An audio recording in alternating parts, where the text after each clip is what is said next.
आप सुन रहे हैं जगत गुरु तत्वदर्शी संत रामपाल जी महाराज द्वारा लिखित पुस्तक ज्ञान गंगा का पेज नंबर 209, तीसरा स्कंद अध्याय 4 पृष्ठ 10 श्लोक 42। ब्रह्मा अहम महेश्वरः फिलते प्रभावात् सर्वे वयम जनियुता न यदा तु नित्याः के अन्ये सुराः शतमख प्रमुखाः च नित्या नित्या त्वमेव जननी प्रकृतिः पुराणा। हिंदी अनुवाद। विष्णु जी ने कहा, हे मात ब्रह्मा, मैं तथा शिव तुम्हारे ही प्रभाव से जन्मवान हैं, नित्य नहीं हैं, अर्थात हम अविनाशी नहीं हैं। फिर अन्य इंद्रादि दूसरे देवता किस प्रकार नित्य हो सकते हैं? तुम ही अविनाशी हो, हम सर्व की जननी अर्थात उत्पन्न करने वाली माता हो, प्रकृति तथा सनातनी देवी हो। पृष्ठ 11-12 अध्याय 5 श्लोक 8। यदि दयार्द्रम्ना न सदाम्बिके कथमेहम विहितः च तमोगुणः कमलजश्च रजोगुण संभवः सुविहितः किमु सत्वगुणो हरियः। अनुवाद। भगवान शंकर बोले, हे मात, यदि हमारे ऊपर आप दयायुक्त हो तो मुझे तमोगुण क्यों बनाया, कमल से उत्पन्न ब्रह्मा को रजोगुण किस लिए बनाया तथा विष्णु को सत्गुण क्यों बनाया, अर्थात जीवों के जन्म मृत्यु रूपी दुष्कर्म में क्यों लगाया। श्लोक 12। रमे से स्वप्तिम पुरुषम सदा तव गतिम न ही विद्म वयम शिवे। हिंदी। अपने पति पुरुष अर्थात काल भगवान के साथ सदा भोग विलास करती रहती हो, आपकी गति कोई नहीं जानता। तीसरा स्कंद पृष्ठ 14 अध्याय 5 श्लोक 43। एकमेवा द्वितीयम यत् ब्रह्म वेदा वदन्ति वै सा किम त्वं वाप्यसौ वा किम संदेहम विनिवर्तय। अनुवाद। जो कि वेदों में अद्वितीय केवल एक पूर्ण ब्रह्म कहा है, क्या वह आप ही हैं या कोई और है? मेरी इस शंका का निवारण करें। ब्रह्मा जी की प्रार्थना पर देवी ने कहा, देव्युवाच सदैकत्वं न भेदोऽस्ति सर्वदैव ममास्य च योऽसौ साहमहं योऽसौ भेदोऽस्ति मति विभ्रमात् आव्योरन्तरं सूक्ष्मं यो वेद मतिमान ही सह विमुक्तः स तु संसारान्मुच्यते नात्र संशयः। अनुवाद। देवी ने कहा, यह है सो मैं हूँ, जो मैं हूँ सो यह है। मति के विभ्रम होने से भेद भासता है। हम दोनों का जो सूक्ष्म अंतर है, इसको जो जानता है वही मतिमान अर्थात तत्वदर्शी है। वह संसार से पृथक होकर मुक्त होता है, इसमें संदेह नहीं। सुमरणात् दर्शनम तुभ्यं दास्ये हम विस्मये स्थिते स्वर्तव्या हम सदा देवाः परमात्मा सनातनः उभयोः सुमरणादेव कार्य सिद्धिर संशयम। ब्रह्मोवाच इत्युक्त्वा विसर्जास्मान् त्वा शक्तियः सुसंस्कृतान् विष्णवेऽथ महालक्ष्मी महाकाली शिवाय च महासरस्वती मह्यम स्थानात् तस्माद् विसर्जिता। अनुवाद। संकट उपस्थित होने पर सुमरण से ही मैं तुमको दर्शन दूंगी। देवताओं परमात्मा सनातन देव की शक्ति रूप से मेरा सदा सुमरण करना, दोनों के स्मरण से अवश्य कार्य सिद्धि होगी। ब्रह्मा जी बोले, इस प्रकार संस्कार कर शक्ति देकर हमको विदा किया। आप सुन रहे हैं जगत गुरु तत्वदर्शी संत रामपाल जी महाराज द्वारा लिखित पुस्तक ज्ञान गंगा का पेज नंबर 210। विष्णु के निमित्त महालक्ष्मी, शिव के निमित्त महाकाली और हमको महासरस्वती देकर विदा किया। मम चैव शरीरम वै सूत्रमित्याभिधीते स्थूलम शरीरम वक्ष्यामि ब्रह्मणः परमात्मनः। अनुवाद। मेरा शरीर सूत्र रूप कहा जाता है, परमात्मा ब्रह्म का स्थूल शरीर कहाता है। उपरोक्त पुराण वाक्यों का सार स्पष्ट हुआ कि श्री ब्रह्मा जी रजगुण है, श्री विष्णु जी सतगुण है तथा श्री शिव जी तमगुण है। तीनों प्रभु नाशवान हैं तथा इनका जन्म मृत्यु होता है। दुर्गा को प्रकृति भी कहा जाता है। दुर्गा का पति ब्रह्म यानी शर पुरुष काल है। यह उसके साथ पति पत्नी व्यवहार यानी रमण विलास करती रहती है। दुर्गा तथा ब्रह्म दोनों स्थूल शरीर में आकार में हैं। यही प्रमाण गीता अध्याय 14 श्लोक 3 से 5 में है। गीता ज्ञान दाता ब्रह्म यानी शर पुरुष काल कह रहा है कि प्रकृति यानी दुर्गा तो मेरी पत्नी है। मैं इसकी योनि यानी गर्भाधान स्थान में बीज स्थापना करता हूँ, जिससे सर्व प्राणियों की उत्पत्ति होती है। मैं सर्व यानी 21 ब्रह्मांड के प्राणियों का पिता हूँ तथा प्रकृति यानी दुर्गा अष्टांगी सर्व की माता है। इसी दुर्गा यानी प्रकृति अष्टांगी से उत्पन्न तीनों गुण यानी रजगुण ब्रह्मा, सतगुण विष्णु तथा तमगुण शिव अन्य प्राणियों को कर्मों के बंधन में बांधते हैं। त्रिगुण माया यानी रजगुण ब्रह्मा जी, सतगुण विष्णु जी तथा तमगुण शिव जी जीव को मुक्त नहीं होने देते। पवित्र गीता जी के अध्याय 7 श्लोक 1 व 2 में ब्रह्म कह रहा है कि अर्जुन, अब तुझे वह ज्ञान सुनाऊंगा जिसके जानने के बाद और कुछ जानना बाकी नहीं रह जाता। गीता अध्याय 7 श्लोक 12। गीता ज्ञान दाता ब्रह्म यानी क्षर पुरुष काल कह रहा है कि तीनों गुणों से जो कुछ हो रहा है वह मुझसे ही हुआ जान। जैसे रजगुण यानी ब्रह्मा से उत्पत्ति, सतगुण यानी विष्णु से पालन पोषण स्थिति तथा तमगुण यानी शिव से प्रलय यानी संहार का कारण काल भगवान ही है। फिर कहा है कि मैं इनमें नहीं हूँ, क्योंकि काल बहुत दूर यानी 21वें ब्रह्मांड में निज लोक में रहता है परंतु मन रूप में मौज काल ही मनाता है तथा रिमोट से सर्व प्राणियों तथा ब्रह्मा जी, श्री विष्णु जी व श्री शिव जी को यंत्र की तरह चलाता है। गीता बोलने वाला ब्रह्म कह रहा है कि मेरे 21 ब्रह्मांडों के प्राणियों के लिए मेरी पूजा से ही शास्त्र अनुकूल साधना प्रारंभ होती है जो वेदों में वर्णित है। मेरे अंतर्गत जितने प्राणी हैं उनकी बुद्धि मेरे हाथ में है। मैं केवल 21 ब्रह्मांडों में ही मालिक हूँ। इसलिए गीता अध्याय 7 श्लोक 12 से 15 तक जो भी तीनों गुणों से यानी रजगुण ब्रह्मा से जीवों की उत्पत्ति, सतगुण विष्णु जी से स्थिति तथा तमगुण शिव जी से संहार जो कुछ भी हो रहा है उसका मुख्य कारण मैं यानी ब्रह्म काल की हूँ। क्योंकि काल को 1 लाख मानव शरीरधारी प्राणियों के शरीर को मारकर मैल को खाने का श्राप लगा है। आप सुन रहे हैं जगत गुरु तत्वदर्शी संत रामपाल जी महाराज द्वारा लिखित पुस्तक ज्ञान गंगा का पेज नंबर 211। जो साधक मेरी यानी ब्रह्म की साधना न करके त्रिगुणमयी माया यानी रजगुण ब्रह्मा जी, सतगुण विष्णु जी, तमगुण शिव जी की साधना करके क्षणिक लाभ प्राप्त करते हैं, जिससे ज्यादा कष्ट उठाते रहते हैं, साथ में संकेत किया है कि इनसे ज्यादा लाभ मैं यानी ब्रह्म काल दे सकता हूँ, परंतु ये मूर्ख साधक तत्व ज्ञान के अभाव से इन्हीं तीनों गुणों यानी रजगुण ब्रह्मा जी, सतगुण विष्णु जी, तमगुण शिव जी तक की साधना करते रहते हैं। इनकी बुद्धि इन्हीं तीनों प्रभुओं तक सीमित है, इसलिए ये राक्षस स्वभाव को धारण किए हुए मनुष्यों में नीच शास्त्र विरुद्ध साधना रूपी दुष्कर्म करने वाले मूर्ख मुझे यानी ब्रह्म को नहीं भजते। यही प्रमाण गीता अध्याय 16 श्लोक 4 से 20 व 23-24 तक, अध्याय 17 श्लोक 2 से 14 तथा 19 व 20 में भी है। विचार करें, रावण ने भगवान शिव जी को मृत्युंजय, अजर अमर, सर्वेश्वर मानकर भक्ति की, 10 बार शीश काट कर समर्पित कर दिया, जिसके बदले में युद्ध के समय 10 शीश रावण को प्राप्त हुए, परंतु मुक्ति नहीं हुई, राक्षस कहलाया। यह दोष रावण के गुरुदेव का है, जिस नादान यानी नीम हकीम ने वेदों को ठीक से न समझकर अपनी सोच से तमोगुण युक्त भगवान शिव को ही पूर्ण परमात्मा बताया तथा भोली आत्मा रावण ने झूठे गुरुदेव पर विश्वास करके जीवन व अपने कुल का नाश किया। नंबर 1, एक भस्मागिरी नाम का साधक था, जिसने शिव जी यानी तमोगुण को ही इष्ट मानकर शीर्षासन यानी ऊपर को पैर नीचे को शीश करके 12 वर्ष तक साधना की। भगवान शिव को वचनबद्ध करके भस्म कंडा ले लिया, भगवान शिव जी को ही मारने लगा। उद्देश्य यह था कि भस्म कंडा प्राप्त करके भगवान शिव जी को मारकर पार्वती जी को पत्नी बनाऊंगा। भगवान श्री शिव जी डर के मारे भाग गए। फिर श्री विष्णु जी ने उस भस्मासुर को गंड हाथ नाच नचाकर उसी भस्म कंडे से भस्म किया। वह शिव जी यानी तमोगुण का साधक राक्षस कहलाया। हिरण्यकशिपु ने भगवान ब्रह्मा जी यानी रजोगुण की साधना की तथा राक्षस कहलाया। नंबर 2, एक समय आज यानी सन 2006 से लगभग 335 वर्ष पूर्व हरिद्वार में हर की पैड़ियों पर यानी शास्त्र विधि रहित साधना करने वालों के कुंभ पर्व की परबी का संयोग हुआ। वहां पर सर्व यानी त्रिगुण उपासक महात्मा जन स्नानार्थ पहुँचे। गिरी, पुरी, नाथ, नागा आदि भगवान श्री शिव जी यानी तमोगुण के उपासक तथा वैष्णव भगवान श्री विष्णु जी यानी सतोगुण के उपासक हैं। प्रथम स्नान करने के कारण नागा तथा वैष्णव साधुओं में घोर युद्ध हो गया। लगभग 25,000 त्रिगुण उपासक मृत्यु को प्राप्त हुए। जो व्यक्ति जरा सी बात पर नरसंहार यानी कत्ले आम कर देता है वह साधु है या राक्षस, स्वयं विचार करें। आम व्यक्ति भी कहीं स्नान कर रहे हों और कोई व्यक्ति आकर कहे कि मुझे भी कुछ स्थान स्नान के लिए देने की कृपा करें, शिष्टाचार के नाते कहते हैं कि आओ आप भी स्नान कर लो। इधर उधर होकर आने वाले को स्थान दे देते हैं।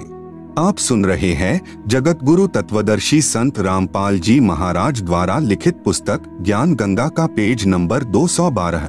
इसलिए पवित्र गीता जी अध्याय 7 श्लोक 12 से 15 में कहा है कि जिनका मेरी त्रिगुणमयी माया यानी रजगुण ब्रह्मा जी, सतगुण विष्णु जी, तमगुण शिव जी की पूजा के द्वारा ज्ञान हरा जा चुका है, वे केवल मान बढ़ाई के भूखे राक्षस स्वभाव को धारण किए हुए मनुष्यों में नीच अर्थात आम व्यक्ति से भी पतित स्वभाव वाले दुष्कर्म करने वाले मूर्ख मेरी भक्ति भी नहीं करते। गीता अध्याय 7 श्लोक 16 से 18 तक पवित्र गीता जी के बोलने वाला यानी ब्रह्म प्रभु कह रहा है कि मेरी भक्ति यानी ब्रह्म साधना भी 4 प्रकार के साधक करते हैं। एक तो अर्थार्थी यानी धन लाभ चाहने वाले जो वेद मंत्रों से ही जंत्र मंत्र हवन आदि करते रहते हैं। दूसरे आर्त यानी संकट निवारण के लिए वेदों के मंत्रों का जंत्र मंत्र हवन आदि करते रहते हैं। तीसरे जिज्ञासु जो परमात्मा के ज्ञान को जानने की इच्छा रखने वाले केवल ज्ञान संग्रह करके वक्ता बन जाते हैं तथा दूसरों में ज्ञान श्रेष्ठता के आधार पर उत्तम बनकर ज्ञानवान बनकर अभिमानवश भक्तिहीन हो जाते हैं। चौथे ज्ञानी वे साधक जिनको यह ज्ञान हो गया कि मानव शरीर बार बार नहीं मिलता, इससे प्रभु साधना नहीं बन पाई तो जीवन व्यर्थ हो जाएगा। फिर वेदों को पढ़ा जिनसे ज्ञान हुआ कि ब्रह्मा विष्णु शिव जी तीनों गुणों व ब्रह्म यानी क्षर पुरुष तथा परब्रह्म यानी अक्षर पुरुष से ऊपर पूर्ण ब्रह्म की ही भक्ति करनी चाहिए, अन्य देवताओं की नहीं। उन ज्ञानी उदार आत्माओं को मैं अच्छा लगता हूँ तथा मुझे वे इसलिए अच्छे लगते हैं कि वे तीनों गुणों यानी रजगुण ब्रह्मा, सतगुण विष्णु, तमगुण शिव जी से ऊपर उठकर मेरी यानी ब्रह्म साधना तो करने लगे जो अन्य देवताओं से अच्छी है, परंतु वेदों में ओम नाम जो केवल ब्रह्म की साधना का मंत्र है, उसी को वेद पढ़ने वाले विद्वानों ने अपने आप ही विचार विमर्श करके पूर्ण ब्रह्म का मंत्र जानकर वर्षों तक साधना करते रहे। प्रभु प्राप्ति हुई नहीं, अन्य सिद्धियां प्राप्त हो गई, क्योंकि पवित्र गीता अध्याय 4 श्लोक 34 तथा पवित्र यजुर्वेद अध्याय 40 मंत्र 10 में वर्णित तत्वदर्शी संत नहीं मिला जो पूर्ण ब्रह्म की साधना 3 मंत्र से बताता है। इसलिए ज्ञानी भी ब्रह्म यानी काल साधना करके जन्म मृत्यु के चक्र में ही रह गए। एक ज्ञानी उदारात्मा महर्षि चुनक जी ने वेदों को पढ़ा तथा एक पूर्ण प्रभु की भक्ति का मंत्र ओम जानकर इसी नाम के जाप से वर्षों तक साधना की। एक मानधाता चक्रवर्ती राजा था। चक्रवर्ती राजा उसे कहते हैं जिसका पूरी पृथ्वी पर शासन हो। उसने अपने अंतर्गत राजाओं को युद्ध के लिए ललकारा। एक घोड़े के गले में पत्र बांधकर सारे राज्य में घुमाया। शर्त थी कि जिसने राजा मानधाता की गुलामी यानी अधीनता स्वीकार न हो उसे युद्ध करना पड़ेगा। वह इस घोड़े को पकड़कर बांध ले। किसी ने घोड़ा नहीं पकड़ा। महर्षि चुनक जी को इस बात का पता चला कि राजा बहुत अभिमानी हो गया है। कहा कि मैं इस राजा के युद्ध को स्वीकार करता हूँ। युद्ध शुरू हुआ। मानधाता राजा के पास 72 करोड़ सेना थी। उसके 4 भाग करके एक भाग यानी 18 करोड़ सेना से महर्षि चुनक पर आक्रमण कर दिया। दूसरी ओर महर्षि चुनक जी ने अपनी साधना की कमाई से 4 पुतलियां यानी बम बनाई तथा राजा की 4 भाग सेना का विनाश कर दिया। आप सुन रहे हैं जगत गुरु तत्वदर्शी संत रामपाल जी महाराज द्वारा लिखित पुस्तक ज्ञान गंगा का पेज नंबर 213। विशेष श्री ब्रह्मा जी, श्री विष्णु जी, श्री शिव जी तथा ब्रह्म व परब्रह्म की भक्ति से पाप तथा पुण्य दोनों का फल भोगना पड़ता है। पुण्य स्वर्ग में तथा पाप नरक में व 84 लाख प्राणियों के शरीर में नाना यातनाएं भोगनी पड़ती हैं। जैसे ज्ञानी आत्मा श्री चुनक जी ने जो ओम नाम के जाप की कमाई की उससे कुछ तो सिद्धि शक्ति यानी 4 पुतलियां बनाकर में समाप्त कर दिया, जिससे महर्षि कहलाया। कुछ साधना फल को महास्वर्ग में भोग कर फिर नरक में जाएगा तथा फिर 84 लाख प्राणियों के शरीर धारण करके कष्ट पर कष्ट सहन करेगा। जो 72 करोड़ प्राणियों यानी सैनिकों का संहार वचन से किया था उसका भोग भी भोगना होगा। चाहे कोई हथियार से हत्या करे, चाहे वचन रूपी तलवार से, दोनों को समान दंड प्रभु देता है। जब उस महर्षि चुनक जी का जीव कुत्ते के शरीर में होगा, उसके सिर में जख्म होगा, उसमें कीड़े बनकर उन सैनिकों के जीव अपना प्रतिशोध लेंगे। कभी टांग टूटेगी, कभी पिछले पैरों से अधरंग होकर केवल अगले पैरों से घिसड़कर चलेगा तथा गर्मी सर्दी का कष्ट असहनीय पीड़ा नाना प्रकार से भोगनी ही पड़ेगी। इसलिए पवित्र गीता जी बोलने वाला ब्रह्म यानी काल गीता अध्याय 7 श्लोक 18 में स्वयं कह रहा है कि ये सर्वज्ञानी आत्माएं हैं तो उदार यानी नेक परंतु पूर्ण परमात्मा की 3 मंत्र की वास्तविक साधना बताने वाला तत्वदर्शी संत न मिलने के कारण ये सब मेरी ही अनुत्तमाम यानी अति अश्रेष्ठ मुक्ति यानी गति की आस में ही आश्रित रहे, अर्थात मेरी साधना भी अश्रेष्ठ है। इसलिए पवित्र गीता जी अध्याय 18 श्लोक 62 में कहा है कि हे अर्जुन, तू सर्व भाव से उस पूर्ण परमात्मा की शरण में चला जा, जिसकी कृपा से ही तू परम शांति तथा सनातन परम धाम यानी सतलोक को प्राप्त होगा। पवित्र गीता जी को श्री कृष्ण जी के शरीर में प्रेतवत प्रवेश करके ब्रह्म यानी काल ने बोला। फिर कई वर्षों उपरांत पवित्र गीता जी तथा पवित्र चारों वेदों को महर्षि व्यास जी के शरीर में प्रेतवत प्रवेश करके स्वयं ब्रह्म यानी शर पुरुष द्वारा लिपिबद्ध भी स्वयं ही किए हैं। इनमें परमात्मा कैसा है, कैसे उसकी भक्ति करनी है तथा क्या उपलब्धि होगी, ज्ञान तो पूर्ण वर्णन है, परंतु पूजा की विधि केवल ब्रह्म यानी शर पुरुष अर्थात ज्योति निरंजन काल तक की ही है। पूर्ण ब्रह्म की भक्ति के लिए पवित्र गीता अध्याय 4 श्लोक 34 में पवित्र गीता बोलने वाला यानी ब्रह्म प्रभु स्वयं कह रहा है कि पूर्ण परमात्मा की भक्ति व प्राप्ति के लिए किसी तत्वज्ञानी संत को ढूंढ ले, फिर जैसे वह विधि बताएं वैसे कर। पवित्र गीता जी को बोलने वाला प्रभु कह रहा है कि पूर्ण परमात्मा का पूर्ण ज्ञान व भक्ति विधि मैं नहीं जानता। अपनी साधना के बारे में गीता अध्याय 8 के श्लोक 13 में कहा है कि मेरी भक्ति का तो केवल एक ओम अक्षर है, जिसका उच्चारण करके अंतिम श्वास यानी त्यजन देहम तक जाप करने से मेरी वाली परम गति को प्राप्त होगा।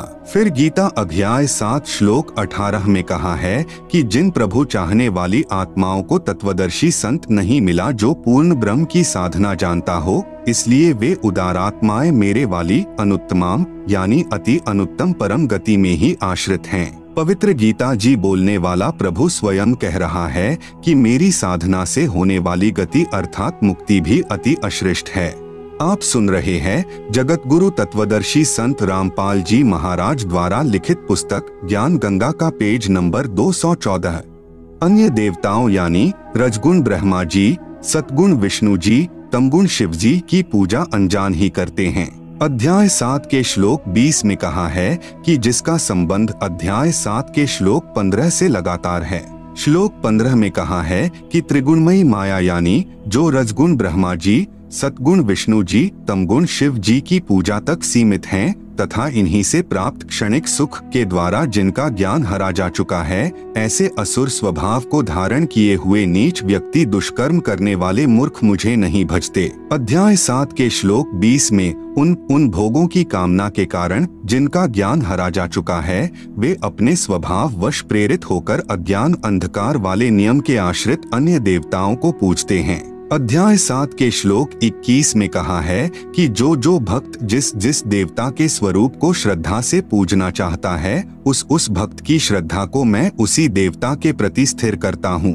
अध्याय 7 के श्लोक 22 में कहा है कि वह जिस श्रद्धा से युक्त होकर जिस देवता का पूजन करता है, क्योंकि उस देवता से मेरे द्वारा ही विधान किए हुए कुछ इच्छित भोगों को प्राप्त करते हैं। जैसे मुख्यमंत्री कहे कि नीचे के अधिकारी मेरे ही नौकर हैं, मैंने उनको कुछ अधिकार दे रखे हैं जो उनके यानी अधिकारियों के ही आश्रित हैं, वह लाभ भी मेरे द्वारा ही दिया जाता है, परंतु पूर्ण लाभ नहीं है। अध्याय 7 के श्लोक 23 में वर्णन है कि परंतु उन मंद बुद्धि वालों का वह फल नाशवान होता है। देवताओं को पूजने वाले देवताओं को प्राप्त होते हैं। मदभक्त यानी मतावलंबी जो वेदों में वर्णित भक्ति विधि अनुसार भक्ति करने वाले भक्त भी मुझको प्राप्त होते हैं, अर्थात काल के जाल से कोई बाहर नहीं है। विशेष अध्याय 7 के श्लोक 20 से 23 में कहा है कि वे जो भी साधना किसी भी पितृ, भूत, देवी देवता आदि की पूजा स्वभाव वश करते हैं, मैं यानी ब्रह्म काल की उन मंद बुद्धि लोगों यानी भक्तों को उसी देवता के प्रति आसक्त करता हूँ। वे नादान साधक देवताओं से जो लाभ पाते हैं, मैंने यानी काल ने ही देवताओं को कुछ शक्ति दे रखी है। उसी के आधार पर उनके यानी देवताओं के पुजारी देवताओं को प्राप्त हो जाएंगे। परंतु उन बुद्धिहीन साधकों की वह पूजा 84 लाख योनियों में शीघ्र ले जाने वाली है, तथा जो मुझे यानी काल को भजते हैं वे तप्त शिला पर फिर मेरे महास्वर्ग यानी ब्रह्मलोक में चले जाते हैं और उसके बाद जन्म मरण में ही रहेंगे, मोक्ष प्राप्त नहीं होगा। भावार्थ है कि देवी देवताओं व ब्रह्मा, विष्णु, शिव तथा माता से भगवान ब्रह्म की साधना अधिक लाभदायक है। भले ही महास्वर्ग में गए साधक का स्वर्ग समय 1 महाकल्प तक भी हो सकता है, परंतु महास्वर्ग में शुभ कर्मों का सुख भोग कर फिर नरक तथा अन्य प्राणियों के शरीर में भी कष्ट बना रहेगा। पूर्ण मोक्ष नहीं अर्थात काल जाल से मुक्ति नहीं। आप सुन रहे हैं जगत गुरु तत्वदर्शी संत रामपाल जी महाराज द्वारा लिखित पुस्तक ज्ञान गंगा का पेज नंबर 215। अन्य प्रमाण पवित्र गीता व पवित्र वेदों में अन्य देवताओं की पूजा तथा पितर पूजा यानी श्राद्ध निकालना तथा भूत पूजा यानी अस्थियां उठाना अर्थात फूल उठाना, पिंड भरवाना, मंडियों की पूजा करना मना किया है। पवित्र चारों वेदों अनुसार साधना का परिणाम केवल स्वर्ग महास्वर्ग प्राप्ति मुक्ति नहीं। पवित्र गीता अध्याय 9 के श्लोक 20-21 में कहा है कि जो मनोकामना यानी सकाम सिद्धि के लिए मेरी पूजा तीनों वेदों में वर्णित साधना शास्त्र अनुकूल करते हैं, वे अपने कर्मों के आधार पर महास्वर्ग में आनंद मनाकर फिर जन्म मरण में आ जाते हैं। अर्थात यज्ञ चाहे शास्त्र अनुकूल भी हो, उनका एकमात्र लाभ सांसारिक भोग, स्वर्ग और फिर नरक व 84 लाख योनियां ही हैं। जब तक तीनों मंत्र यानी ओम तथा तत् व सत सांकेतिक पूर्ण संत से प्राप्त नहीं होते। अध्याय 9 के श्लोक 22 में कहा है कि जो निष्काम भाव से मेरी शास्त्रानुकूल पूजा करते हैं, उनकी पूजा की साधना की रक्षा में स्वयं करता हूँ, मुक्ति नहीं। शास्त्र विधि विरुद्ध साधना पतन का कारण। पवित्र गीता अध्याय 9 के श्लोक 23-24 में कहा है कि जो व्यक्ति अन्य देवताओं को पूजते हैं वे भी मेरी यानी काल जाल में रहने वाली पूजा ही कर रहे हैं, परंतु उनकी यह पूजा अविधि पूर्वक है अर्थात शास्त्र विरुद्ध है। भावार्थ है कि अन्य देवताओं को नहीं पूजना चाहिए, क्योंकि संपूर्ण यज्ञों का भोक्ता व स्वामी मैं ही हूँ। वे भक्त मुझे अच्छी तरह नहीं जानते, इसलिए पतन को प्राप्त होते हैं, नरक व 84 लाख जूनियों का कष्ट। जैसे गीता अध्याय 3 श्लोक 14-15 में कहा है कि सर्व यज्ञों में प्रतिष्ठित अर्थात सम्मानित जिसको यज्ञ समर्पण की जाती है वह परमात्मा सर्वगतम ब्रह्म यानी पूर्ण ब्रह्म है। वही कर्माधार बनाकर सर्व प्राणियों को प्रदान करता है, परंतु पूर्ण संत न मिलने तक सर्व यज्ञों का भोग यानी आनंद काल मन रूप में ही भोगता है। इसलिए कह रहा है कि मैं सर्व यज्ञों का भोक्ता व स्वामी हूँ। श्राद्ध निकालने यानी पितर पूजने वाले पितर बनेंगे, मुक्ति नहीं।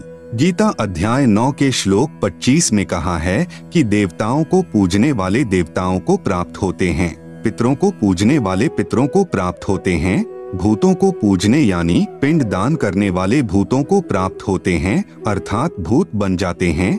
शास्त्रानुकूल यानी पवित्र वेदों व गीता अनुसार पूजा करने वाले मुझको ही प्राप्त होते हैं अर्थात काल द्वारा निर्मित स्वर्ग व महास्वर्ग आदि में कुछ ज्यादा समय मौज कर लेते हैं। आप सुन रहे हैं जगत गुरु तत्वदर्शी संत रामपाल जी महाराज द्वारा लिखित पुस्तक ज्ञान गंगा का पेज नंबर 216। विशेष जैसे कोई तहसीलदार की नौकरी यानी सेवा पूजा करता है तो वह तहसीलदार नहीं बन सकता। हाँ, उससे प्राप्त धन से रोजी रोटी चलेगी अर्थात उसके अधीन ही रहेगा। ठीक इसी प्रकार जो जिस देव यानी श्री ब्रह्मा देव, श्री विष्णु देव तथा श्री शिव देव अर्थात त्रिदेव की पूजा यानी नौकरी करता है तो उन्हीं से मिलने वाला लाभ ही प्राप्त करता है। त्रिगुणमयी माया अर्थात तीनों गुण यानी रजगुण ब्रह्मा जी, सतगुण विष्णु जी, तमगुण शिव जी की पूजा का निषेध पवित्र गीता अध्याय 7 श्लोक 12 से 15 तथा 20 से 23 तक में भी है। इसी प्रकार कोई पितरों की पूजा यानी नौकरी सेवा करता है तो पितरों के पास छोटा पितर बनकर उन्हीं के पास कष्ट उठाएगा। इसी प्रकार कोई भूतों यानी प्रेतों की पूजा यानी सेवा करता है तो भूत बनेगा, क्योंकि सारा जीवन जिसमें आसक्ति बनी है अंत में उन्हीं में मन फंसा रहता है, जिस कारण से उन्हीं के पास चला जाता है। कुछ एक का कहना है कि पितर भूत देव पूजाएं भी करते रहेंगे, आपसे उपदेश लेकर साधना भी करते रहेंगे। ऐसा नहीं चलेगा। जो साधना पवित्र गीता जी में व पवित्र चारों वेदों में मना है वह करना शास्त्र विरुद्ध हुआ। जिसको पवित्र गीता अध्याय 16 श्लोक 23-24 में मना किया है कि जो शास्त्र विधि त्याग कर मनमाना आचरण यानी पूजा करते हैं वे न तो सुख को प्राप्त करते हैं न परम गति को तथा न ही कोई कार्य सिद्ध करने वाली सिद्धि को ही प्राप्त करते हैं, अर्थात जीवन व्यर्थ कर जाते हैं। इसलिए अर्जुन तेरे लिए कर्तव्य यानी जो साधना के कर्म करने योग्य हैं तथा अकर्तव्य यानी जो साधना के कर्म नहीं करने योग्य हैं की व्यवस्था यानी नियम में शास्त्र ही प्रमाण हैं, अन्य साधना वर्जित हैं। इसी का प्रमाण मार्कंडे पुराण यानी गीता प्रेस गोरखपुर से प्रकाशित पृष्ठ 237 पर है, जिसमें मार्कंडे पुराण तथा ब्रह्म पुराणांक इकट्ठा ही जिल्द किया है में भी है कि एक रुचि नाम का साधक ब्रह्मचारी रहकर वेदों अनुसार साधना कर रहा था। जब वह 40 वर्ष का हुआ तब उसको अपने 4 पूर्वज जो शास्त्र विरुद्ध साधना करके पितर बने हुए थे तथा कष्ट भोग रहे थे दिखाई दिए। पितरों ने कहा कि बेटा रुचि शादी करवाकर हमारे श्राद्ध निकाल, हम तो दुखी हो रहे हैं। रुचि ऋषि ने कहा पितृ महो वेद में कर्म कांड मार्ग यानी श्राद्ध पिंड भरवाना आदि को मूर्खों की साधना कहा है, फिर आप मुझे क्यों उस गलत यानी शास्त्र विधि रहित साधना पर लगा रहे हो। पितर बोले बेटा यह बात तो तेरी सत है कि वेद में पितर पूजा, भूत पूजा, देवी देवताओं की पूजा यानी कर्म कांड को अविद्या ही कहा है, इसमें तनिक भी मिथ्या नहीं है।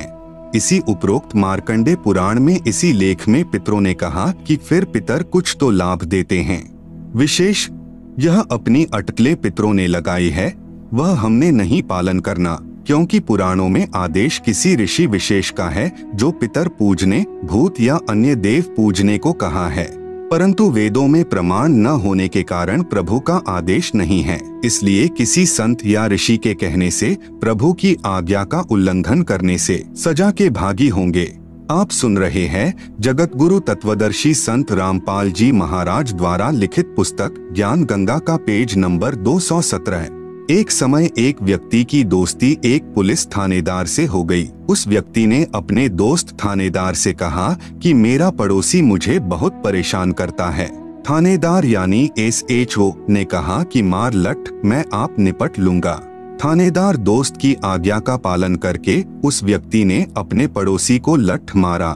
सिर में चोट लगने के कारण पड़ोसी की मृत्यु हो गई। उसी क्षेत्र का अधिकारी होने के कारण वह थाना प्रभारी अपने दोस्त को पकड़ कर लाया, कैद में डाल दिया तथा उस व्यक्ति को मृत्यु दंड मिला। उसका दोस्त थानेदार कुछ मदद नहीं कर सका, क्योंकि राजा का संविधान है कि यदि कोई किसी की हत्या करेगा तो उसे मृत्यु दंड प्राप्त होगा।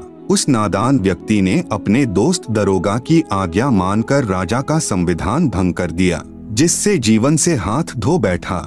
ठीक इसी प्रकार पवित्र गीता जी व पवित्र वेद यह प्रभु का संविधान है, जिसमें केवल एक पूर्ण परमात्मा की पूजा का ही विधान है।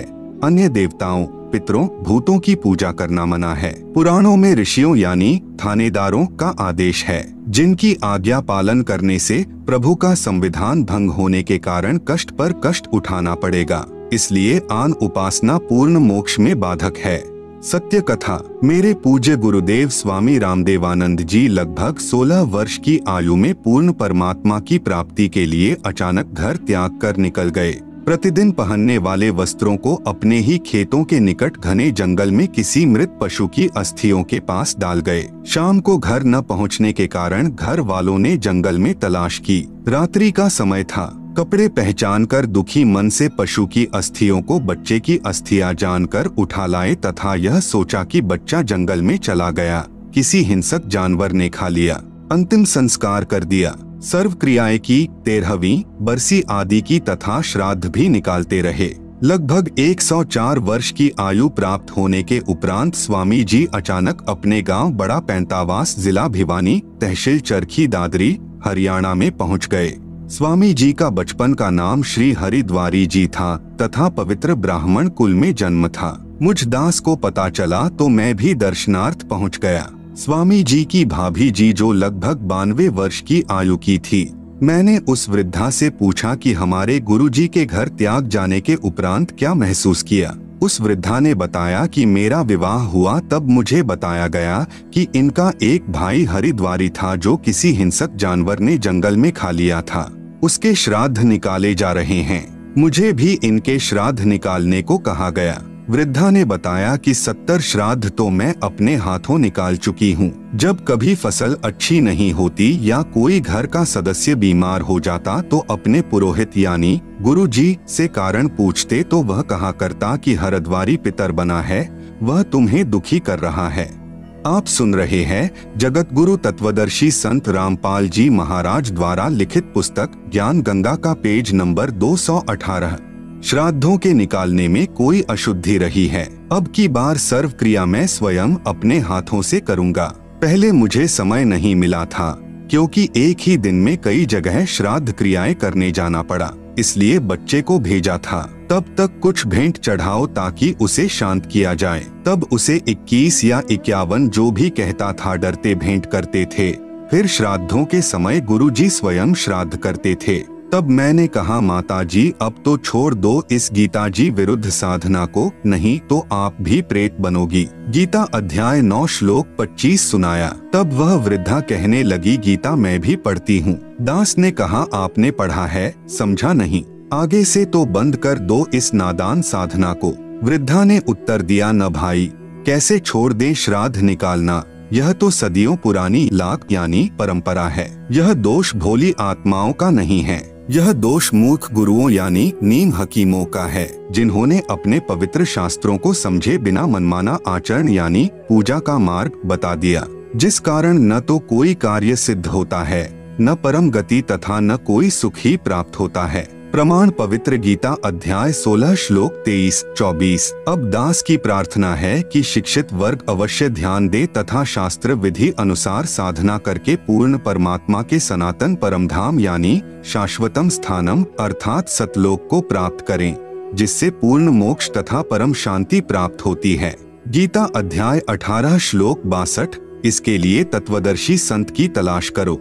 गीता अध्याय 4 श्लोक 34। एक श्रद्धालु ने कहा कि मैं आपसे उपदेश लेकर आप द्वारा बताई साधना भी करता रहूंगा तथा श्राद्ध भी निकालता रहूंगा तथा अपने घरेलू देवी देवताओं को भी उपरले मन से पूजता रहूंगा, इसमें क्या दोष है? मुझ दास की प्रार्थना, संविधान की किसी भी धारा का उल्लंघन कर देने पर सजा अवश्य मिलेगी, इसलिए पवित्र गीता जी व पवित्र चारों वेदों में वर्णित व वर्जित विधि के विपरीत साधना करना व्यर्थ है। प्रमाण पवित्र गीता जी अध्याय 16 श्लोक 23-24 में, यदि कोई कहे कि मैं कार में पैंचर उपरले मन से कर दूंगा, नहीं, राम नाम की गाड़ी में पैंचर करना मना है। ठीक इसी प्रकार शास्त्र विरुद्ध साधना हानिकारक ही है। एक श्रद्धालु ने कहा कि मैं और कोई विकार यानी मदिरा मांस आदि सेवन नहीं करता, केवल तंबाकू यानी बीड़ी सिगरेट हुक्का सेवन करता हूँ।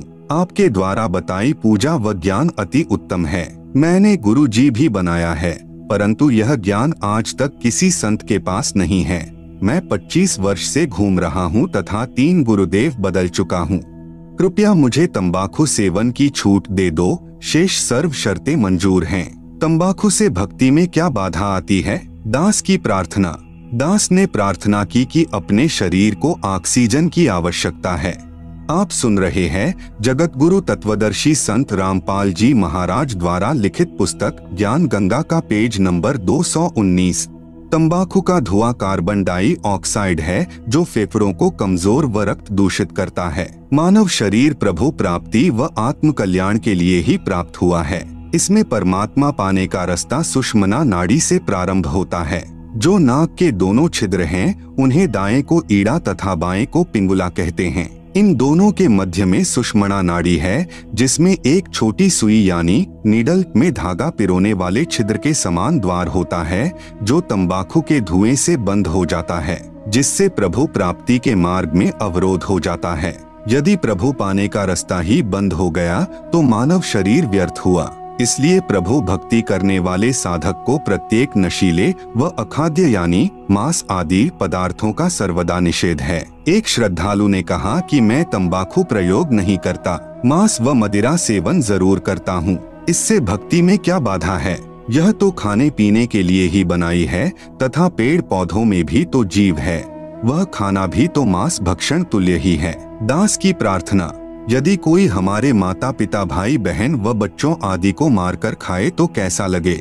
जैसा दर्द आपने होवे वैसा जान बिराने, कहे कबीर वे जाए नरक में जो काटे शीश खुराने। जो व्यक्ति पशुओं को मारते समय खुरों तथा शीश को बेरहमी से काट कर मांस खाते हैं वे नरक के भागी होंगे। जैसा दुख अपने बच्चों व संबंधियों की हत्या का होता है ऐसा ही दूसरे को जानना चाहिए। रही बात पेड़ पौधों को खाने की, इनको खाने का प्रभु का आदेश है तथा ये जड़ जूनी के हैं। अन्य चेतन प्राणियों का वध प्रभु आदेश विरुद्ध है, इसलिए अपराध यानी पाप है। मदिरा सेवन भी प्रभु आदेश नहीं है परंतु स्पष्ट मना है तथा मानव जीवन को बर्बाद करने का है। शराब पान किया हुआ व्यक्ति कुछ भी गलती कर सकता है। मदिरा पान धन तन व पारिवारिक शांति तथा समाज सभ्यता की महाशत्रु है। प्यारे बच्चों के भावी चरित्र पर कुप्रभाव पड़ता है। मदिरा पान करने वाला व्यक्ति कितना ही नेक हो परंतु उसकी न तो इज्जत रहती है तथा न ही विश्वास। एक समय यह दास एक गांव में सत्संग करने गया हुआ था। उस दिन नशा निषेध पर सत्संग किया। सत्संग के उपरांत एक 11 वर्षीय कन्या फूट फूट कर रोने लगी। पूछने पर उस बेटी ने बताया कि महाराज जी मेरे पिताजी पालम हवाई अड्डे पर बढ़िया नौकरी करते हैं परंतु सर्व पैसे की शराब पी जाते हैं। मेरी मम्मी के मना करने पर इतना पीटते हैं कि शरीर पर नीले दाग बन जाते हैं। एक दिन मेरे पापा जी मेरी मम्मी को पीटने लगे। मैं अपनी मम्मी के ऊपर गिरकर बचाव करने लगी तो मुझे भी पीटा। मेरा होंठ सूज गया। 10 दिन में ठीक हुआ। मेरी मम्मी जी हमें छोड़कर मेरे मामा जी के घर चली गई। 6 महीने में मेरी दादी जी जाकर लाई। तब तक हम अपनी दादी जी के पास रहे। पापा जी ने दवाई भी नहीं दिलाई। सुबह शीघ्र ही उठकर नौकरी पर चला गया। शाम को शराब पीकर आता। हम 3 बहनें हैं, 2 मेरे से छोटी हैं। अब जब पापा जी शाम को आते हैं तो हम तीनों बहनें चारपाई के नीचे छुप जाती हैं। आप सुन रहे हैं जगत गुरु तत्वदर्शी संत रामपाल जी महाराज द्वारा लिखित पुस्तक ज्ञान गंगा का पेज नंबर 220।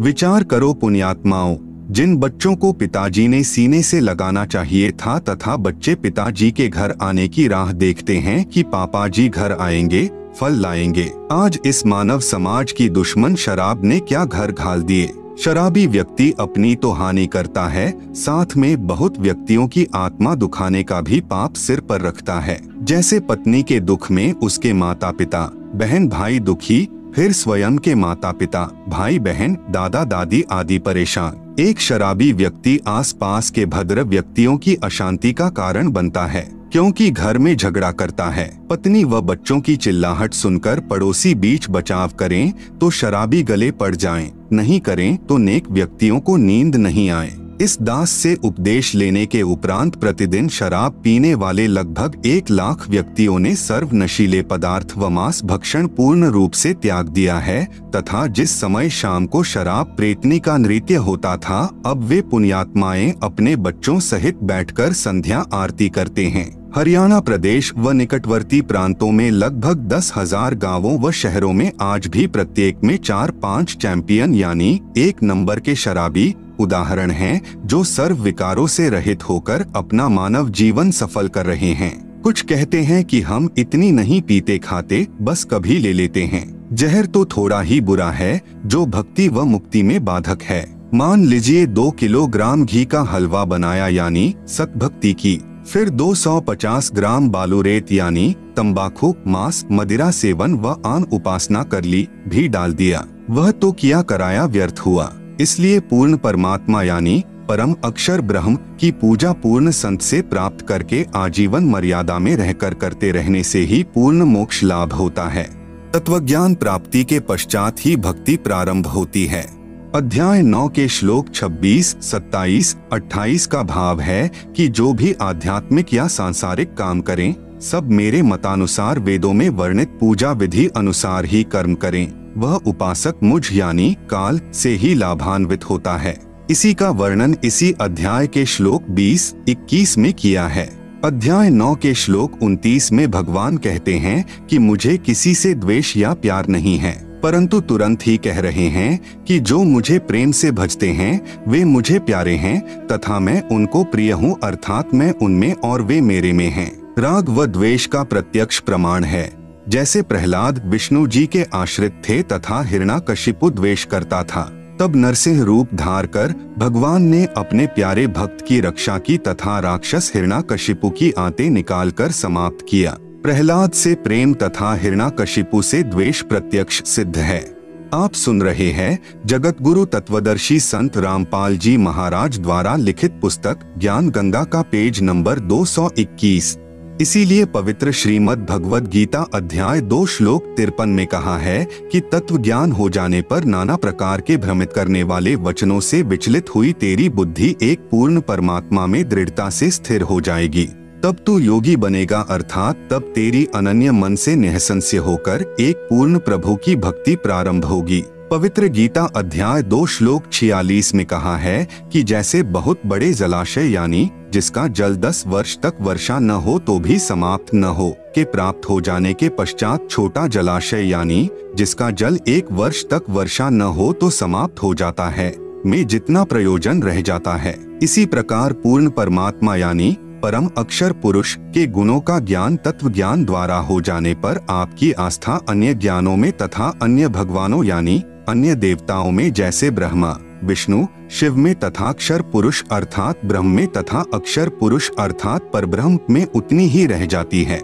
जैसे छोटा जलाशय बुरा नहीं लगता परंतु उसकी क्षमता यानी औकात का पता लग जाता है कि यह काम चलाओ सहारा है जो जीवन के लिए पर्याप्त नहीं है, तथा बहुत बड़ा जलाशय प्राप्त होने पर पता चल जाता है कि यदि अकाल गिरेगा तो भी समस्या नहीं आएगी तथा तुरंत छोटे जलाशय को त्याग कर बड़े जलाशय पर आश्रित हो जाएगा। इसी प्रकार तत्वदर्शी संत से पूर्ण परमात्मा के तत्व ज्ञान के द्वारा पूर्ण ब्रह्म की महिमा से परिचित हो जाने के पश्चात साधक पूर्ण रूप से यानी अनन्य मन से उस पूर्ण परमात्मा यानी परमेश्वर पर सर्व भाव से आश्रित हो जाता है। गीता अध्याय 18 श्लोक 62 में कहा है कि हे अर्जुन, तू सर्व भाव से उस परमेश्वर की शरण में जा, उस परमात्मा की कृपा से ही परम शांति को प्राप्त होगा तथा शाश्वत स्थान अर्थात सनातन परम धाम अर्थात कभी न नष्ट होने वाले सतलोक को प्राप्त होगा। गीता अध्याय 18 श्लोक 63 में कहा है कि मैंने तेरे से यह रहस्यमय अति गोपनीय यानी गीता का ज्ञान कह दिया, अब जैसे तेरा मन चाहे वैसा कर। क्योंकि यह गीता के अंतिम अध्याय 18 के अंतिम श्लोक चल रहे हैं, इसलिए कहा है गीता ज्ञान दाता ब्रह्म का इष्ट यानी पूज्य देव पूर्ण ब्रह्म है। गीता अध्याय 18 श्लोक 64 में कहा है कि एक सर्वगुप्त से गुप्त ज्ञान एक बार फिर सुन कि यही पूर्ण परमात्मा जिसके विषय में अध्याय 18 श्लोक 62 में कहा है मेरा पक्का पूज्य देव है, अर्थात मैं यानी ब्रह्मक्षर पुरुष भी उसी की पूजा करता हूँ। यह तेरे हित में कहूँगा, क्योंकि यही जानकारी गीता ज्ञान दाता प्रभु ने गीता अध्याय 15 श्लोक 4 में भी दी है, जिसमें कहा है कि मैं उसी आदि पुरुष परमेश्वर की शरण में हूँ। इसलिए यहाँ कहा कि यही गुप्त से भी अतिगुप्त ज्ञान फिर सुन। विशेष अन्य गीता के अनुवादकर्ताओं ने गलत अनुवाद किया है। इष्टः असि में दृढ़म इति का अर्थ किया है कि तू मेरा प्रिय है। आप सुन रहे हैं जगत गुरु तत्वदर्शी संत रामपाल जी महाराज द्वारा लिखित पुस्तक ज्ञान गंगा का पेज नंबर 222, जबकि अर्थ बनता है अध्याय 18 का श्लोक 64। सर्वगुह्यतमं भूयः श्रेणु में परमं वचः इष्टः असि में दृढ़म इति ततः वक्ष्यामि ते हितम। अनुवाद सर्वगुह्यतमं यानी संपूर्ण गोपनीयों से अति गोपनीय में यानी मेरे, परमम यानी परम रहस्ययुक्त, हितम यानी हितकारक, वचः यानी वचन, ते यानी तुझे, भूयः यानी फिर, वक्ष्यामि यानी कहूँगा, ततः यानी इसे, श्रेणु यानी सुन, इति यानी यह पूर्ण ब्रह्म में यानी मेरा, दृढ़म यानी पक्का निश्चित, इष्टः यानी पूज्य देव, असि यानी है। गीता अध्याय 18 श्लोक 65 में गीता ज्ञान दाता प्रभु यानी काल भगवान क्षर पुरुष कह रहा है कि यदि मेरी शरण में रहना है तो मेरी पूजा अनन्य मन से कर, अन्य देवताओं यानी ब्रह्मा विष्णु शिव तथा पितरों आदि की पूजा त्याग दे, फिर मुझे ही प्राप्त ही होगा, अर्थात ब्रह्म लोक बने महास्वर्ग में चला जाएगा। मैं तुझे सत प्रतिज्ञा करता हूँ, तू मेरा प्रिय है। गीता अध्याय 18 श्लोक 66 में कहा है कि यदि एकम यानी उस अद्वितीय अर्थात जिसकी तुलना में अन्य न हो, उस एक सर्वशक्तिमान, सर्व ब्रह्मांडों के रचनहार, सर्व के धारण पोषण करने वाले परमेश्वर की शरण में जाना है, तो मेरे स्तर की साधना जो ओम नाम के जाप की कमाई तथा अन्य धार्मिक शास्त्र अनुकूल यज्ञ साधनाएं मुझ में छोड़, जिससे तू मेरे ऋण से मुक्त हो जाएगा। उस एकम यानी अद्वितीय अर्थात जिसका कोई सानी नहीं है की शरण में व्रज यानी जा।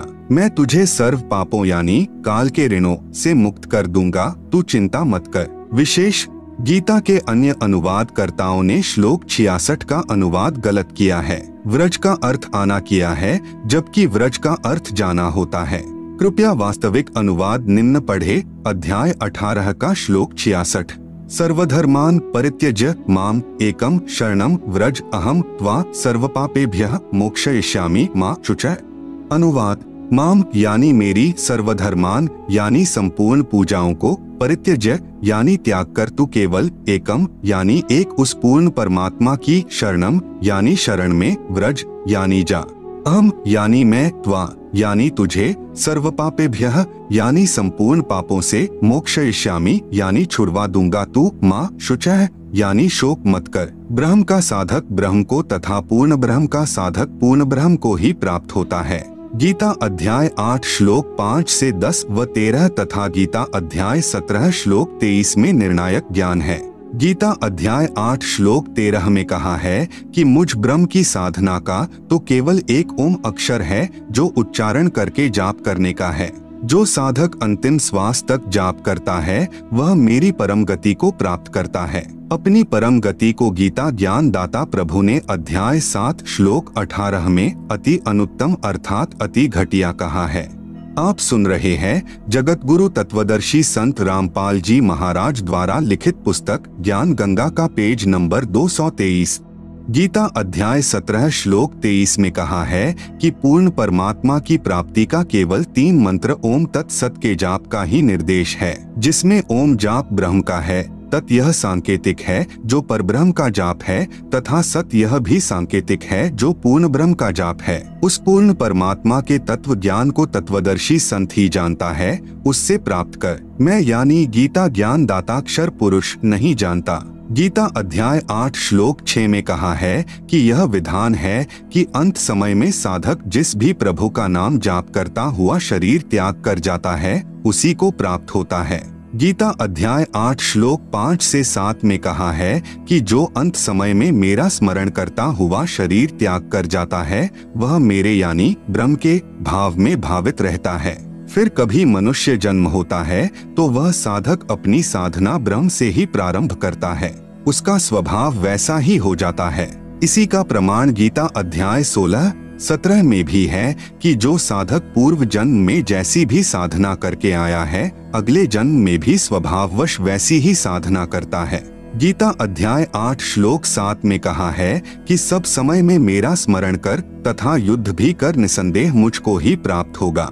गीता अध्याय 8 श्लोक 8 से 10 तक में स्पष्ट किया है कि जो साधक अनन्य मन से परमेश्वर के नाम का जाप करता है वह सदा उसी को स्मरण करने वाला परम दिव्यम पुरुष याति यानी उस परम दिव्य पुरुष अर्थात परमेश्वर यानी पूर्ण ब्रह्म को प्राप्त होता है। अध्याय 8 श्लोक 8। जो साधक अनादि सर्व के नियंता सूक्ष्म से अति सूक्ष्म सबके धारण पोषण करने वाले सूर्य की तरह स्वप्रकाशित अर्थात तेजोमय शरीर युक्त अज्ञान रूप अंधकार से परे कविम यानी कबीरदेव सच्चिदानंद घन परमेश्वर का स्मरण करता है। अध्याय 8 श्लोक 9। वह भक्ति युक्त साधक 3 मंत्र के जाप की साधना की शक्ति यानी नाम जाप की कमाई से अंत समय में शरीर त्याग कर जाते समय त्रिकुटी पर पहुंचकर अभ्यास वश सार नाम का स्मरण करता हुआ उस दिव्य रूप अर्थात तेजोमय अर्थात साकार परम पुरुष यानी परमेश्वर को ही प्राप्त होता है। अध्याय 8 श्लोक 10। ब्रह्म यानी क्षर पुरुष की साधना अनुत्तम यानी घटिया है। गीता अध्याय 2 श्लोक 12 तथा अध्याय 4 श्लोक 5 तथा अध्याय 7 श्लोक 18 में कहा है कि मैं यानी गीता ज्ञानदाता नाशवान हूँ। जन्म मृत्यु मेरी तथा तेरी सदा होती रहेगी। केवल किया हुआ कर्म ही प्राप्त होगा, मोक्ष नहीं होता। मेरी साधना करने वाले भले ही उद्धार साधक हैं, परंतु वे भी मेरी अति घटिया यानी अनुत्तम साधना में ही व्यस्त हैं। इसलिए गीता अध्याय 18 श्लोक 62, 64, 66 में कहा है कि उस परमेश्वर की शरण में जा, तथा मेरा पूज्य देव भी वही है। आप सुन रहे हैं जगत गुरु तत्वदर्शी संत रामपाल जी महाराज द्वारा लिखित पुस्तक ज्ञान गंगा का पेज नंबर 224। प्रार्थना। उपरोक्त 3 मंत्र की साधना मुझ दासों के भी दास यानी रामपाल दास के पास उपलब्ध है, जो स्वयं पूर्ण परमात्मा कबीरदेव ने अपनी आत्माओं पर रहम यानी दया करके प्रदान की है। क्योंकि अब बिचली यानी मध्य वाली पीढ़ी चल रही है, क्योंकि कलयुग के प्रारंभ में अपने पूर्वज अशिक्षित थे। उस समय परमेश्वर के तत्व ज्ञान को नकली संतों, गुरुओं, महंतों तथा आचार्यों ने ऊपर नहीं आने दिया, तथा कलयुग के अंत में सर्व व्यक्ति भक्तिहीन तथा महाविकारी हो जाएंगे। अब यह वर्तमान का समय 20वीं सदी से शिक्षित समाज प्रारंभ हुआ है। यह बिचली यानी मध्य वाली पीढ़ी अर्थात मनुष्य वंश चल रहा है। वास्तविक ज्ञान अपने सद्ग्रंथों में विद्यमान है, जिसे नकली संत, गुरु, आचार्य तथा महंत नहीं समझ सके, जिस कारण से सर्व भक्त समाज शास्त्र विरुद्ध ज्ञान के आधार से दंत कथाओं यानी लोकवेद पर आधारित होकर शास्त्र विधि त्याग कर मनमाना आचरण यानी पूजा करके अनमोल मानव जीवन व्यर्थ कर रहा है। शास्त्र विधि अनुसार साधना। नंबर 1, प्रथम चरण में ब्रह्म गायत्री मंत्र दिया जाता है, जो कमलों को खोलने का है। उपदेश प्राप्त करने वाला भक्तात्मा यह सोचेगा कि गुरु जी कह तो रहे थे कि तीनों गुणों यानी रजगुण ब्रह्मा, सतगुण विष्णु, तमगुण शिव की पूजा नहीं करनी है। मंत्र जाप उन्हीं के दिए हैं, उनके लिए निवेदन है कि यह पूजा नहीं है। हम काल के लोक में रह रहे हैं। यहाँ हमें जिस सुविधा की चाह होगी वह ब्रह्मा, विष्णु, शिव आदि ही प्रदान करेंगे। जैसे हमने बिजली का कनेक्शन यानी लाभ ले रखा है, उसका बिल यानी खर्चा भरना है। हम बिजली वाले मंत्री की या विभाग की पूजा नहीं कर रहे। हम उनका बिल भरेंगे तो बिजली का लाभ मिलता रहेगा। इसी प्रकार टेलीफोन यानी दूरभाष का बिल व पानी का बिल आदि अदा करते रहेंगे तो हमें सुविधाएं मिलती रहेंगी। आप शास्त्र विरुद्ध साधना करके भक्तिहीन हो गए हो, अर्थात आप पुण्यहीन हो गए हो, जिस कारण से आपको धन लाभ आदि नहीं हो रहा। यह दास यानी रामपाल दास आपका गारंटर यानी जिम्मेदार बनकर इस काल लोक की एक ब्रह्मांड की शक्तियों यानी ब्रह्मा, विष्णु, शिव, गणेश, माता आदि से आपको सर्व सुविधाएं पुनः प्रारंभ करवाएगा, तथा आपने इस मंत्र के जाप से इनका बिल भरते रहना है। जो मंत्र प्रथम यानी सत्सुकृत अविगत कबीर है, यह आपकी पूजा है। यह पूर्ण परमात्मा है तथा सतम लाभ यानी फल प्राप्त होगा। सतम का अर्थ अविनाशी, अर्थात हमें अविनाशी पद प्राप्त करना है। इस मंत्र के 4 महीने के बाद आपको सतनाम यानी सच्चा नाम और मिलेगा, जो 2 मंत्र का होगा। उसका एक मंत्र काल के 21 ब्रह्मांड का ऋण उतारने का है। उसकी कमाई करके हमने ब्रह्म यानी शर पुरुष अर्थात काल का ऋण उतारना है। फिर यह काल हमें सर्व पापों से मुक्त कर देगा। आप सुन रहे हैं जगत गुरु तत्वदर्शी संत रामपाल जी महाराज द्वारा लिखित पुस्तक ज्ञान गंगा का पेज नंबर 225। गीता अध्याय नंबर 18 के श्लोक नंबर 62 से 66 में वर्णन है। अध्याय नंबर 18 का श्लोक नंबर 62। तम एव शरणम गच्छ सर्वभावेन भारत तत्प्रसादात् पराम शांतिम स्थानम प्राप्स्यसि शाश्वतम। अनुवाद। भारत यानी हे भारत, तू सर्वभावेन यानी सब प्रकार से, तम यानी उस अज्ञान अंधकार में छुपे हुए परमेश्वर की, एव यानी ही, शरणम यानी शरण में, गच्छ यानी जा, तत्प्रसादात यानी उस परमात्मा की कृपा से ही तू, पराम यानी परम, शांतिम यानी शांति को, तथा शाश्वतम यानी सदा रहने वाला सत, स्थानम यानी स्थान धाम लोक को, प्राप्स्यसि यानी प्राप्त होगा। अनुवाद। हे भारत, तू सब प्रकार से उस अज्ञान अंधकार में छुपे हुए परमेश्वर की ही शरण में जा। उस परमात्मा की कृपा से ही तू परम शांति को तथा सदा रहने वाला सत स्थान धाम लोक को प्राप्त होगा। अध्याय नंबर 18 का श्लोक नंबर 66। सर्वधर्मान् परित्यज्य माम् एकम शरणम व्रज अहम त्वा सर्वपापेभ्यः मोक्षयिष्यामि मा शुचः। अनुवाद, माम यानी मेरी, सर्वधर्मान यानी संपूर्ण पूजाओं को, परित्यज्य यानी त्याग कर तू केवल, एकम यानी एक उस पूर्ण परमात्मा की, शरणम यानी शरण में, व्रज यानी जा, अहम यानी मैं, त्वा यानी तुझे, सर्वपापेभ्यः यानी संपूर्ण पापों से, मोक्षयिष्यामि यानी छुड़वा दूंगा तू, माँ शुचः यानी शोक मत कर। अनुवाद, मेरी संपूर्ण पूजाओं को त्याग कर तू केवल एक उस पूर्ण परमात्मा की शरण में जा, मैं तुझे संपूर्ण पापों से छुड़वा दूंगा, तू शोक मत कर। उपरोक्त श्लोकों का भावार्थ है कि काल यानी ब्रह्म अर्थात क्षर पुरुष कह रहा है कि अर्जुन तू मेरी शरण में रहना चाहता है तो जन्म तथा मृत्यु बनी रहेगी।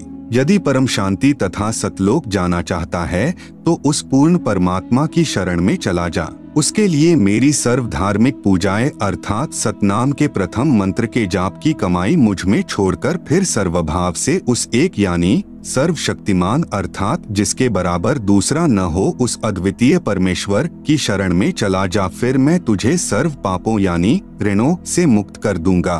तू चिंता मत कर तथा सतनाम के दूसरे मंत्र की कमाई हम परब्रह्म अर्थात अक्षर पुरुष को छोड़ देंगे, क्योंकि हमने अक्षर पुरुष के लोक से होकर सतलोक जाना है, उसका किराया देना है। फिर तीसरा मंत्र सतशब्द अर्थात सारनाम मिलेगा जो सतलोक में स्थायित्व प्राप्त कराएगा। यदि कोई व्यक्ति विदेश गया हो, वहाँ उस पर सरकार का ऋण हो, फिर वापस स्वदेश आना चाहेगा तो उसे पहले उस देश के ऋण से मुक्ति लेनी होगी।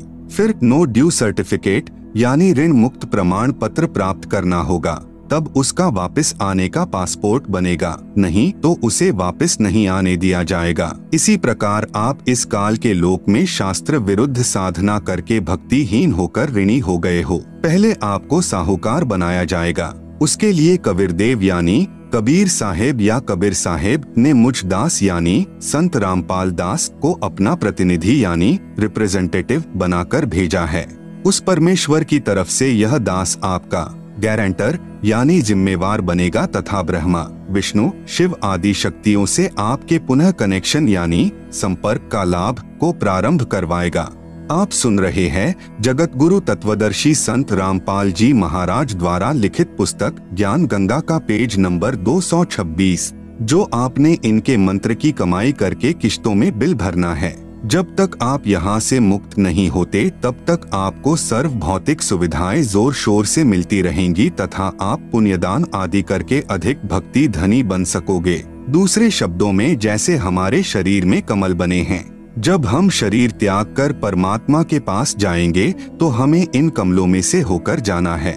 जैसे नंबर 1 मूल कमल में गणेश जी, नंबर 2 स्वाद कमल में सावित्री ब्रह्मा जी, नंबर 3 नाभि कमल में लक्ष्मी तथा विष्णु जी, नंबर 4 हृदय कमल में पार्वती और शिव जी, नंबर 5 कंठ कमल में दुर्गा यानी अष्टंगी है। इन कमलों से हम तभी जा सकेंगे जब हम इनका ऋण अदा कर देंगे।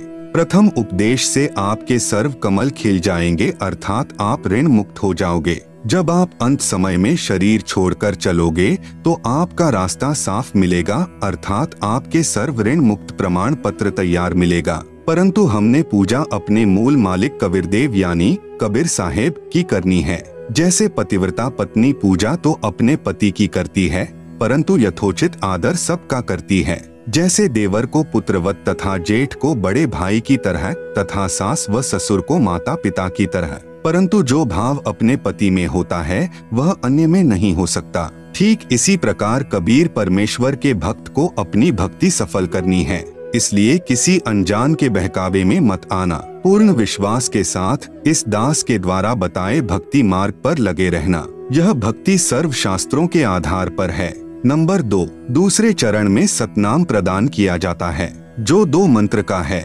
एक ओम, दूसरा तत् जो सांकेतिक है, केवल साधक को ही बताया जाता है। नंबर 3 तीसरे चरण में सार नाम दिया जाता है, जो 3 मंत्र का है। ओम तत् सत यानी तत् सत सांकेतिक हैं, जो साधक को ही बताए जाएंगे। इस प्रकार सार नाम यानी जो 3 मंत्र का बन जाएगा के स्मरण अभ्यास से साधक परम दिव्य पुरुष अर्थात परमेश्वर कबीरदेव को प्राप्त होगा तथा सतलोक में परम शांति अर्थात पूर्ण मोक्ष को प्राप्त हो जाएगा। विशेष वर्तमान में यह वास्तविक साधना मुझ दास के अतिरिक्त किसी के पास नहीं है। यदि कोई मुझ दास से चुराकर स्वयं गुरु बनकर नकली शिष्य बना रहा हो तो उस मनुष्य जीवन के दुश्मन से सावधान रहें। वह अनधिकारी होने के कारण अपना जीवन भी नष्ट कर रहा है तथा नादान अनुयायियों को भी नरक का भागी बना रहा है।